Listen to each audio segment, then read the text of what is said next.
Dari seorang bapak, saya bangkrut. Saat ini hutang di bank 209 juta. Istri dan anak pergi meninggalkan saya. Apa yang harus saya lakukan saat ini?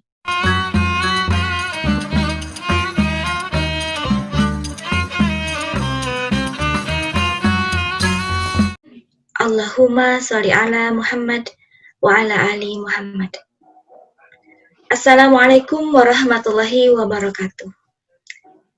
Selamat berjumpa lagi dengan Nikhan TV, dengan saya Nikhan atau Ummi Nabila. Sahabatku pecinta sholawat, apa kabar? Semoga saat menyimak video ini, Anda semua dalam ketaatan, sehat, dan bahagia.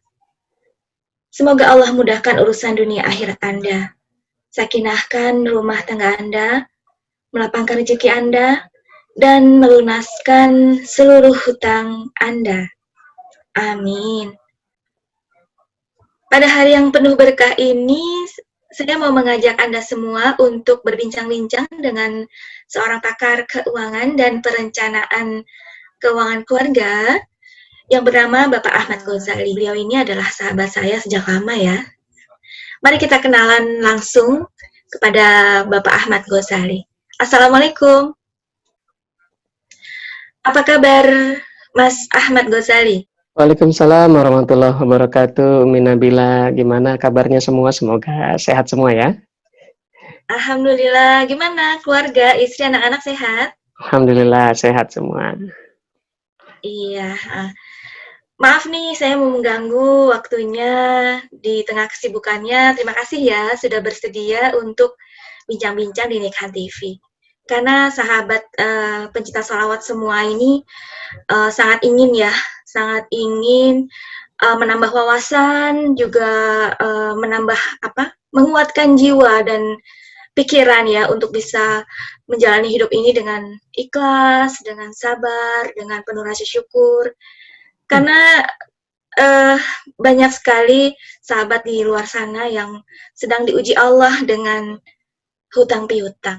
Ketika kita diuji Allah dengan hutang piutang, bahkan ada yang pernah bertanya, hutang itu adalah ujian atau musibah ya?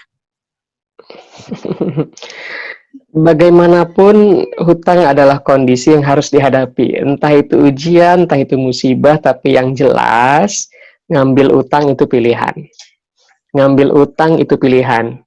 Kesulitan bayar utang bisa jadi itu musibah, bisa jadi itu ujian. Yang jelas kita ketika mengambil hutang itu adalah pilihan kita sendiri, maka kita harus mau tanggung jawab dengan pilihan yang sudah kita ambil. Kemudian maksudnya ketika kita diuji atau mendapat musibah, itu artinya Allah ini sedang sayang atau sedang benci ya sama kita. Ada yang pernah bertanya begitu, Mas? Kita tidak perlu tahu Allah itu sedang sayang atau sedang benci sama kita. Kita tidak perlu tahu apakah ini musibah atau ini ujian. Toh sikap kita tetap sama. Sikap kita adalah kita tetap berbaik sangka bahwa Allah pasti memberikan kita cobaan, pasti ada jalan keluarnya. Ketika Allah memberikan kita sebuah masalah, pasti ada jalan keluarnya. Itu sudah pasti rumusnya. Jadi kita nggak perlu mencari tahu ini ujian apa cobaan. Toh buat kita nggak ngaruh. Buat kita yang kita hadapi adalah ini utang, bagaimana cara menyelesaikannya. Dan tetap kita minta bantuan Allah, karena tidak ada yang terjadi tanpa izin Allah. Maka solusinya juga pasti sudah Allah sediakan. Ya, bagaimanapun, innama al-usri yusra. Ini ada yang bertanya nih, Mas Ahmad Ghazali, dari seorang bapak, saya bangkrut. Saat ini hutang di bank 209 juta. Istri dan anak pergi meninggalkan saya. Apa yang harus saya lakukan saat ini? Mungkin karena Mas Ahmad Ghazali juga seorang bapak, juga seorang suami. Bagaimana? Sikap dulu ya, sikap pertama kita yang harus ada dalam diri kita. Kemudian solusi yang harus kita ambil apa dalam kondisi ini benar-benar di ujung tanduk ya, Mas ya. Silakan. Ya, yang pertama kita harus istighfar. Memohon ampun kepada Allah, karena bisa jadi apa yang terjadi, kesulitan yang kita hadapi sekarang ini tidak lain adalah balasan atas apa yang mungkin sudah kita lakukan di masa lalu.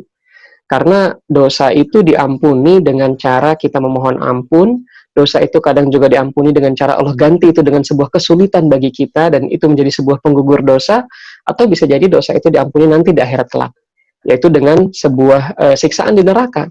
Tentu daripada siksaan di neraka, kita lebih memilih untuk kesulitan di dunia ini yang kita hadapi sebagai penggugur dosa. Jadi kita berbaik sangka kepada Allah, mungkin inilah ujian yang membuat kita menjadi salah satu cara untuk menggugurkan dosa. Maka kita beristighfar, mohon ampun kepada Allah, semoga kemudian juga Allah berikan kita jalan keluarnya.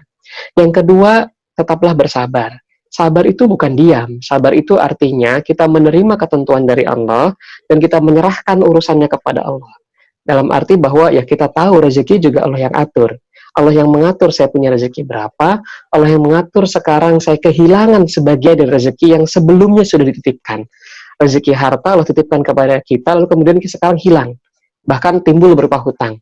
Rezeki anak, rezeki istri Allah titipkan kepada kita, tapi karena tidak kita jaga dengan baik, maka kemudian sekarang kita kehilangan. Bisa jadi ini adalah kehilangan yang baik. Kehilangan yang baik dalam arti begini, ketika istri dan anak kemudian sekarang meninggalkan kita, bisa jadi ini adalah satu hal yang baik di mana beban kita secara finansial sedikit berkurang. Kita bisa fokus dulu untuk bagaimana caranya menyelesaikan masalah utang dulu dengan bank.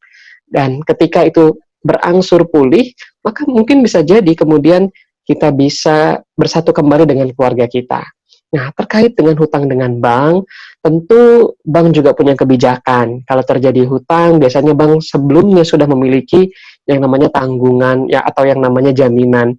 Ini bisa jadi kita ikhlaskan jaminannya, kehilangan sebagian harta kita, tapi kita tidak kehilangan harga diri kita karena kemudian hutangnya bisa jadi lunas dengan kita mengikhlaskan agunan itu kemudian dijual dan digunakan sebagai jaminan kepada bank. Tapi kemudian kita memiliki track record yang bersih kembali, bisa mulai bisnis dari awal lagi tanpa hutang, dan bisa jadi mendapatkan kembali kasih sayang dari keluarga. Amin. Mungkin memang perkara itu tidak mudah ya ketika kita menghadapinya, tetapi sekali lagi bahwa Allah tidak akan membebani ujian di luar kemampuan hambanya. Betul. Jadi Masya Allah ya, ketika kita diuji bisa jadi itu cara Allah untuk menaikkan derajat kita ya Mas Ghazali ya. Betul, betul sekali. Bagaimana cara kita menghadapi cobaan ini, menghadapi ujian ini akan membuat kita naik kelas. Karena kita kemudian sudah mengalami kesulitan dan bisa menghadapi itu, kita akan jadi lebih tangguh sesudahnya. Iya, jadi pilihannya adalah tidak lain kita ikhlas kemudian bersabar. Nah, tadi juga sudah dijelaskan sama Mas Ghazali mengenai langkah-langkahnya ya untuk bisa menanggulangi hutang ini dan juga bagaimana berbaik sangka dengan skenario Allah ya. Ketika istri dan anak pergi, kita doakan ya, semoga Allah menjaga mereka untuk mengoptimalisasikan segala kemampuan ya dengan usaha dan doa. Atau doa dan usaha, doa dulu kemudian usaha ya Mas ya. Doa dan usaha dan doa yang jelas keduanya harus jalan beriringan. Kita berdoa saja tapi tidak berusaha, itu seperti kita meminta sesuatu tapi tidak mau melakukan apa yang diminta.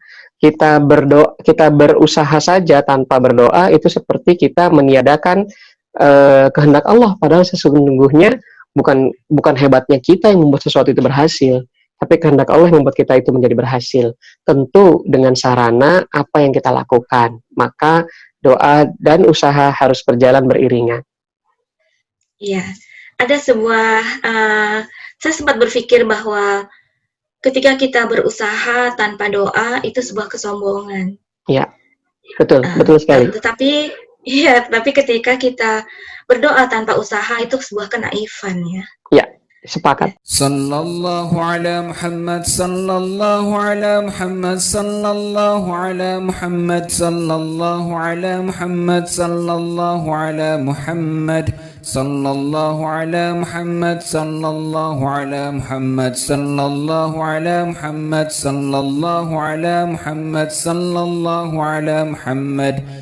صلى الله على محمد صلى الله على محمد صلى الله على محمد صلى الله على محمد صلى الله على محمد صلى الله على محمد صلى الله على محمد صلى الله على محمد